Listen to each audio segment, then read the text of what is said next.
All right, good evening, everyone. Thanks for joining us. So in the last video, we did what was called the Berg wallet. We did a little bit longer version of a build of that wallet.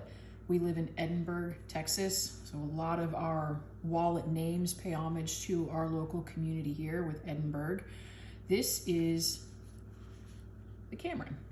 This is the Cameron 4 pockets, full stitch. So the Cameron 4, full stitch. We're going to make this wallet within this build video.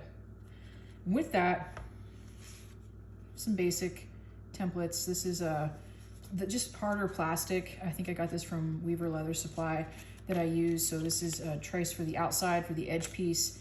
For the inside piece, it's the same thing. We're just then cutting out this middle piece here for the cash flap. And then we have the card pocket here. What didn't necessarily come initially with this build, and I was trying to figure out another way to do it, so I'm still working on that, but I've measured out instant oatmeal. You know, when we run out of plastic, we get resourceful. But essentially, this is a bill pocket for the back, and I think I need to just still do some work on it because the bill pocket needs to be a little bit longer than the outside edge of your piece, so that when it folds, you allow yourself a little bit of extra room. So imagine, if you would, that you have these pockets on the inside, but if this pattern back here, this cardboard, you know, were a bill pocket, that's something I'm working on. So that'll be coming. And to be honest with you, with the right type of leather, this would be, what we currently have here would be just fine. As the leather, as the wallet gets to be a little bit thicker, I need to allow myself for a little bit more allowance. Now see, this lines up just fine. But if these pieces were any thicker, it might be a little bit short. So I want to keep working on that, but we're not focusing on that right now, but just so you guys can know what's going on with that. This is what we're going to focus on with the build today, the Cameron 4 full stitch. This one is made from various types and colors of Botero leather. It's a great leather to work with. I really like it a lot. This one is for sale on the website, dosrosedesigns.myshopify.com. Okay, so how we're gonna put this together. So if you guys happen to see the Berg build video, then you know I talked about a leather that I got at my local Tandy leather store.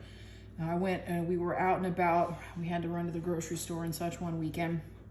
And I said, hey, you know, can we run by Tandy? So we ran over and they had this leather.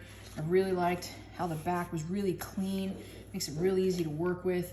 But he said, but this was just a leather that Tandy, the company had sent them, so he wasn't sure when he was going to have it back, if at all. So he said, I can just give you a piece rather than sell you that whole piece. Like, let me just cut you off a big piece of it, and you just take it and tell me how you like it. But I'll do that for you because, one, you come in here, you know, at least once a month. And two, I just don't know if you really like it, I'm not going to be able to know where to direct you to get it. So let me just give you this free big piece. So he did. I'm down to the very last end of it. Like, I've used it well, but for this project, I think that we can cut our pockets, our card pockets out of that. So we're going to set this over here and off to the side for just a second. Now, the exterior piece. You want the exterior of your wallet to be a little bit thicker than the interior. Why is that important? We still want a thin overall piece. And for the fellas out there, I have had some friends of mine stick this in their pocket, in their back pocket, and load it up. And they've said it's not too thick, so they're not having to sit funny or, you know, off to one side. But it can also fit in a front pocket, and it can fit just if you're throwing it in a bag. But you do want the exterior to be a little bit thicker because, you know, and I'm having to move this, but you want the structural integrity to be there. So I think we're going to use this, I think it's around a 4 ounce of Botero for the exterior piece. And then I think the interior, right through here, we're going to use this rose-colored Botero, which is considerably thinner. So I'm going to get this set up to trace, and we will be right back.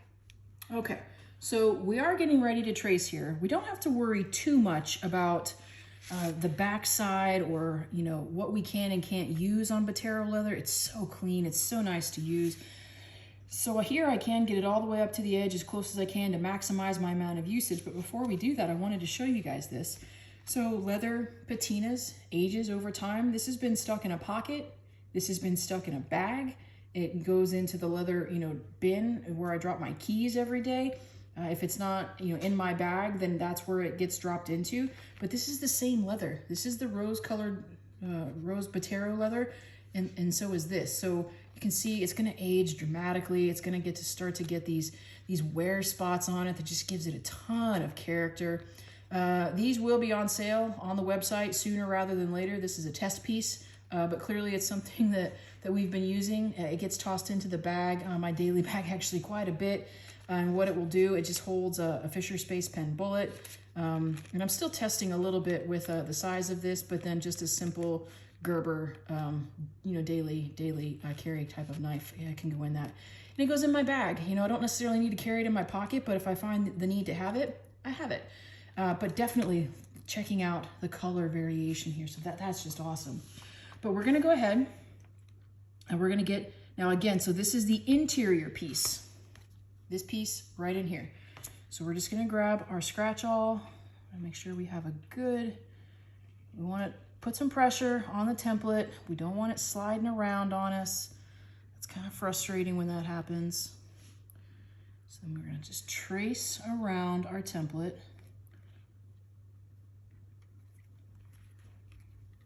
There we go. Okay, now remember this is the interior piece.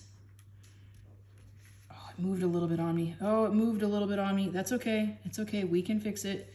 It's not the end of the world, it's just kind of one of these things where slow and steady wins the race. Doesn't always make for exciting videos when things are slow and steady, but not necessarily an instructional video, but we do want to provide some context as to how we're doing this. So there we go. I'm going to get the next one set up and we'll trace the next piece. Okay, so remember now this is the exterior piece, right? So we're not going to trim out this piece for this. It's just the exterior around the outside edges. So we're going to go ahead and do that real quick. Yeah, you know what I mean, not necessarily quick. It's okay, take our time. You know, this is, I started doing leather work right after I finished my dissertation. I needed to keep my brain busy. Oh, see, that's what happens when I'm talking to you, but it's okay, it just moved up a little bit. And remember, we have created these, let me make sure we're still lined up. We have created these templates so that we can have a little bit of trim allowance on the outside of it. So if we move around just a little bit, everything's okay. So I started doing leather work when I finished my dissertation. I needed to keep my brain busy. And it took a long time to kind of learn what I was doing and practice what I was doing. And 2 years later, I started to get ready, like, well, maybe now I'm ready to sell. So that's what we're doing. COVID was good for that. It couldn't go anywhere, you know, so what are we doing when we're still working, but what are we doing when we're done with work for the day, or we get home from work at the end of the day, when we actually return to work? And I was working on leather. So slow and steady wins, and we can replace this now. We're gonna swap out to the next piece so we can trace out our card pockets. Okay, so with this now, you see we have 2 card slots here. So we're gonna go ahead and trace 2 of these out using this leather and this pattern. Go here all the way around. I end up having to shift my hand an awful lot. It tends to be the nerve-wracking part a little bit, where the template shifts and moves a little bit when you're trying to resituate your hands, but that's okay. Because again, even if we slightly mess up, we can fix it. So let's do the same thing here.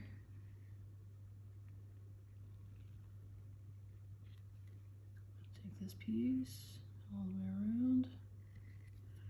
All right, let's alter our hand placement a little bit. See, and again, we move a little bit, and that's okay. Like, we can fix it. Let's line ourselves right back up. This plastic, it's great. It's better than cardstock for patterns, but it is a little bit more slippery than just paper sometimes. So put that away, and you see we have 2 card pockets here. Hopefully we can see that. So I'm gonna do a little bit of cleanup, and then we're gonna get ready to cut out our pieces. Okay, so we're ready to cut out the pieces that we have drawn on here with our template. I don't know how many more uses I'm going to get out of this Tandy leather, mystery leather, but I'll be a little bit conservative, and you know, I might be able to use that as like a loop for you know, a wallet cover, or you know, a journal cover, or a pen loop on a journal. So I might hang on to that put it in the scrap bin, and it will get to a point where I know that I can't use it anymore. But when that time comes, it'll be fine.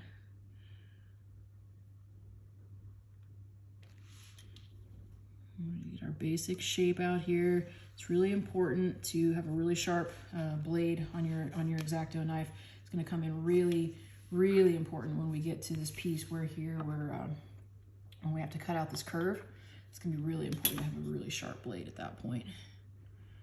Sharp blade and a steady hand. I could have never been a surgeon. I have been reminded of that throughout this leathercraft learning process. Having said that, I might not be able to be a surgeon, but I can cut leather out.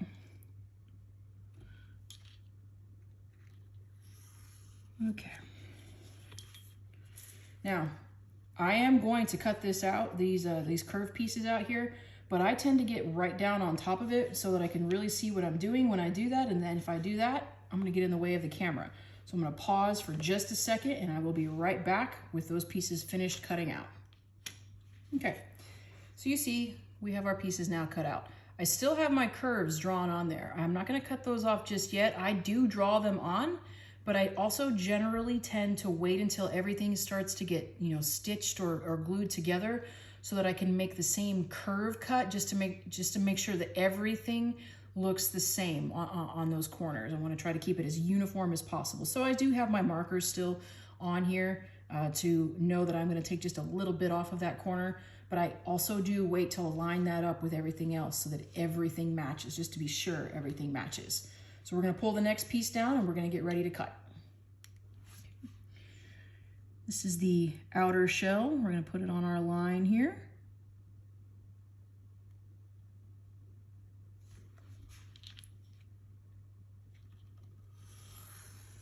Again, I probably am a little bit conservative with leather. I like this piece, for example. I know that I can use that piece. You know, that's a loop on a journal cover, or a bracelet for somebody with a really small wrist, or I've even dabbled in leather rings just to kind of try something. So I usually have a few different batches of scrap, a few different bins for varying ideas. And when that bin just gets to be overflowing, well, then I just take a look at it and go through it and finally purge some stuff at that point. But ultimately, though, you know, leather's not cheap. So I am going to try to get good use out of every piece that I have. Line up this. Out of every piece that I have. I remember when I was early on and I was spending money on leather, and you know, it's your fun money, it's your hobby money, so you know, you want to have fun with it. But I started to feel a little bit bad as I was still learning. I felt like for every 2 pieces I made or 4 pieces I made, like one of them was good. I'm like, oh gosh, I feel like I'm just being wasteful. I kind of had to get past that a little bit. But if you guys are familiar with leather, I still have not yet purchased shell cordovan leather. Don't get me wrong, I love doing this. I will do it at some point. I'm quite proud of the quality of the product that we're putting out here. You know, I think this is a really, really nice wallet. And I also know it's because it's hand stitched, it's going to last. And the product testing, like I ask people to use and abuse my prototypes. I use and abuse them because I want to make sure that they stand up and you know, and they're worthy of being sold. So I'm really happy and quite proud of what we're putting together here. But I started to feel a little bit bad that I was taking, you know, it took me a hot second to kind of really get it and really start to figure some things out. So if you really want to get into it, I would say you do need to remember that leather quality is important. you don't need to get the best leather to start with, but don't make the mistake that I did, and this is just me being honest. I was buying leather that was kind of flimsy. It wasn't the, it wasn't the right leather for the right project. And yes, I was practicing and I was getting, better at my skills, but I think I hung out in that space a little bit too long because I started to get discouraged with the quality of the end product and have it not come together in the way that I was hoping for it to. But then I started, buying smaller batches of quality leather. This Rose, Botero leather is just super high quality. It's an Italian, it's just really smooth. It's very, very nice. It's not horribly expensive, but it's not cheap either. So, I definitely try to make good use of my leather, and I want to get the most out of it that I can. I go back to my scrap bin quite a bit and say, I have this. What can I make from it that I can put on the website that will be of high quality and might actually sell? So it's just something to think about if you're starting to get involved within leather. Okay, so I don't know about you all, but I look for ways to be a little bit more efficient when I do things. I have a little bit of a leather punch here, and I am going to put this in the corners of this interior piece here to try to get nice, even, smooth cuts.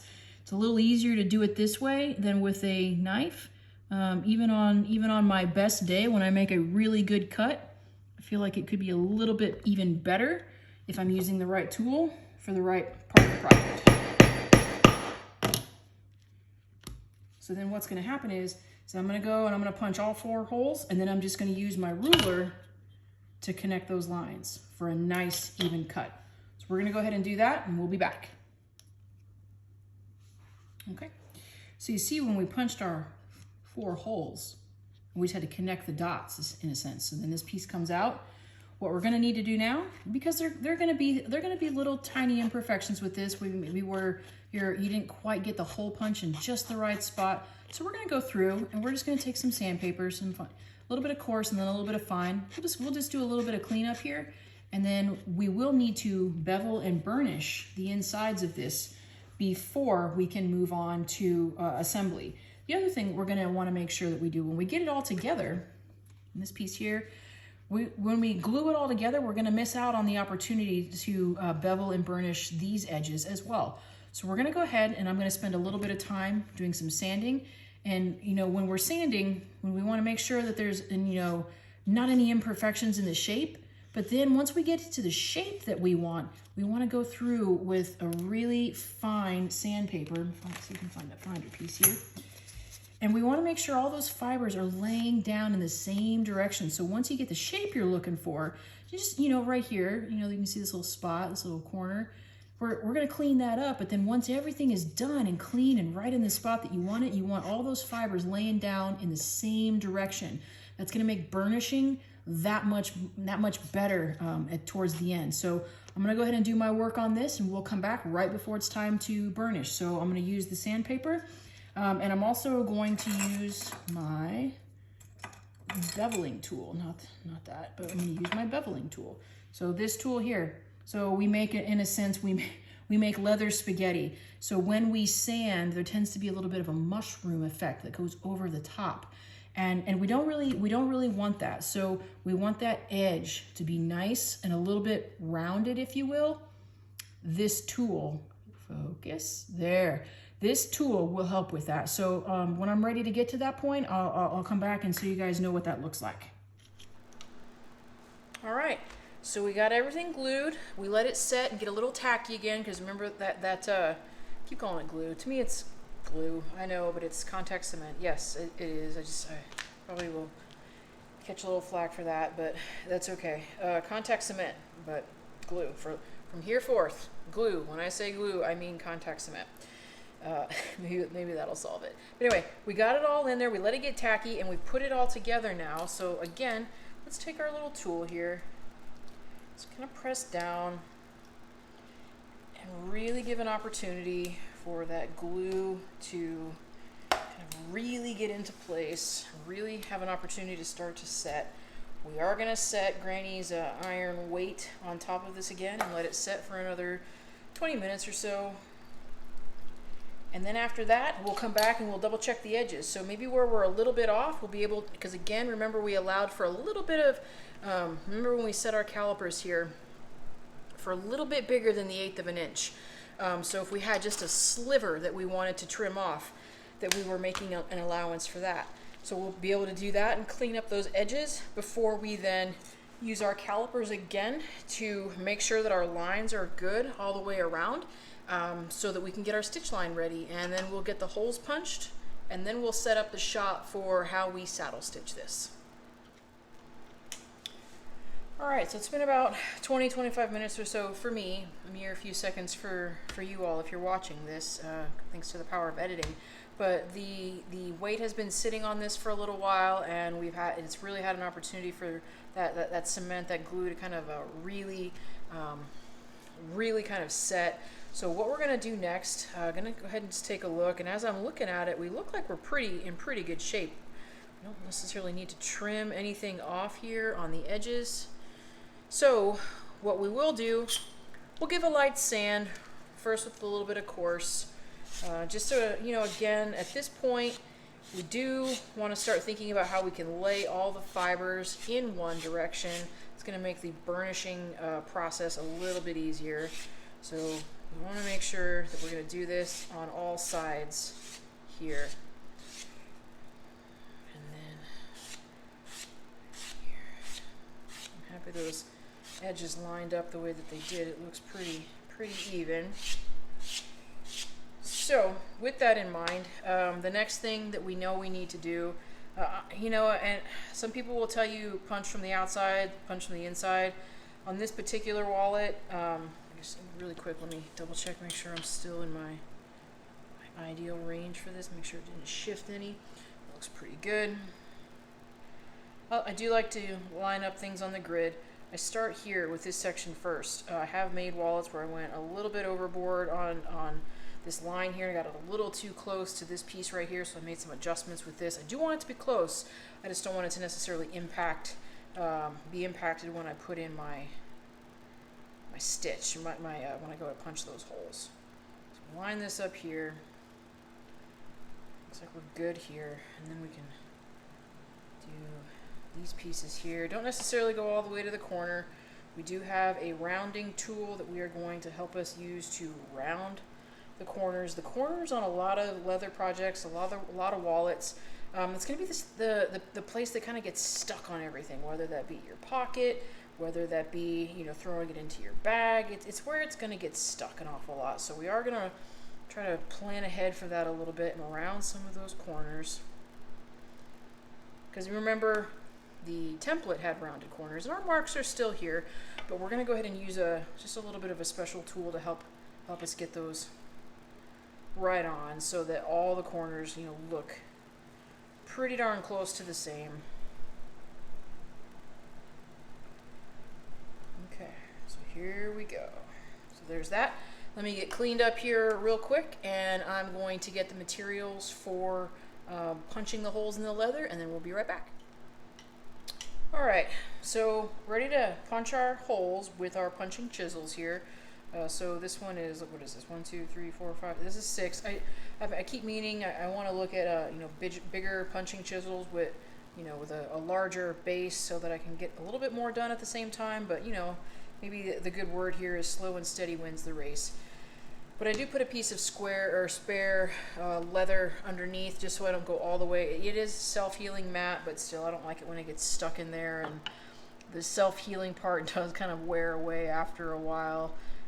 So, you know, do want to be cognizant of that. The phone is actually, with my camera phone is you know, a little bit of my light. But you want to take your time on this. Line up on that mark. Make sure that your chisel itself is straight up and down. Go in with your mallet. Make sure it goes all the way through. And see, putting it here, but it didn't necessarily go all the way through on the back side, so we're still in good shape. So there's that one. Now, on these, I personally like to wrap the thread around I like to essentially secure this little lip down, if you will, with the thread. So I do, when I'm able to, line it directly up with it, and then I'll come over here with my 2-prong, and I'll just measure it out, and I'll put a little indentation right here on this line, so I know that this is how far away this stitch is from the other one, and it's consistent. I do want the same space in between each of these holes, so I do try to take some time and line it up, measure it out a little bit. Again, we've gone all the way through, but we didn't go all the way through this one. And then when you get down here to the corners, that's where we have the 2-prong or the 1-prong. And we're just gonna make it fit, all whilst keeping this as close as we can, the same distance between each of our punches. So I'm gonna go ahead and do this off camera, and when we come back, you'll see that part of the finished product. All right, we got those holes with the stitch puncher stitched in. Real quick, before we get into anything else, because the next step is to reposition the camera and set it up so that I can show you how we saddle stitch this piece. But I have this tool here, and it's a few different corner rounds.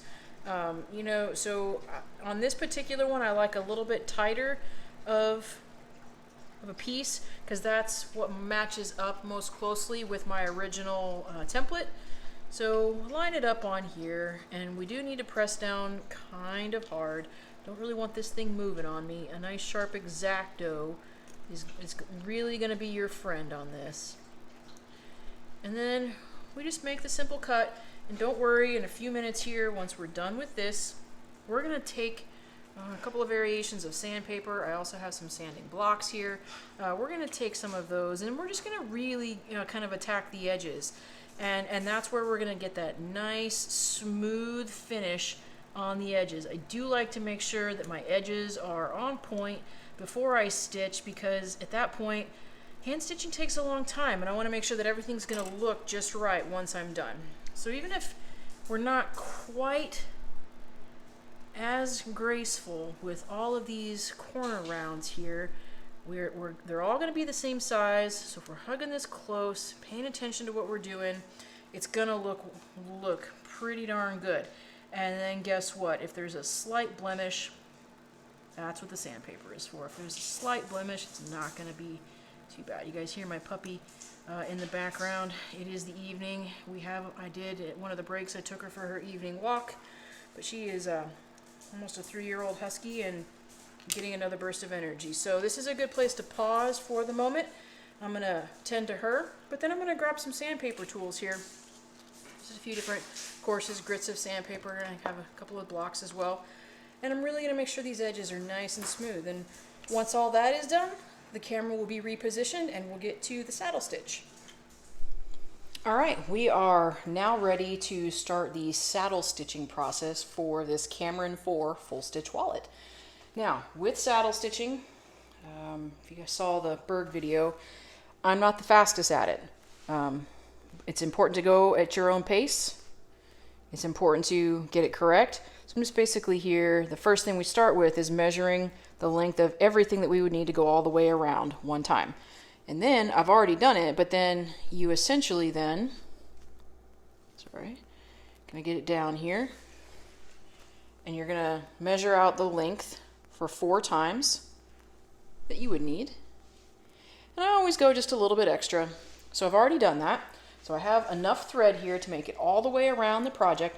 And sometimes the thickness of your project will also play a factor into how much little bit extra thread you need. If it's a thick project, I would probably do a little bit more than the 4, only because I've run out a couple of times, and gosh, that's really frustrating. But then stick our thread through the top of the needle, and then we stick the needle through the middle of the thread. Pull that tight. We get to the other end here.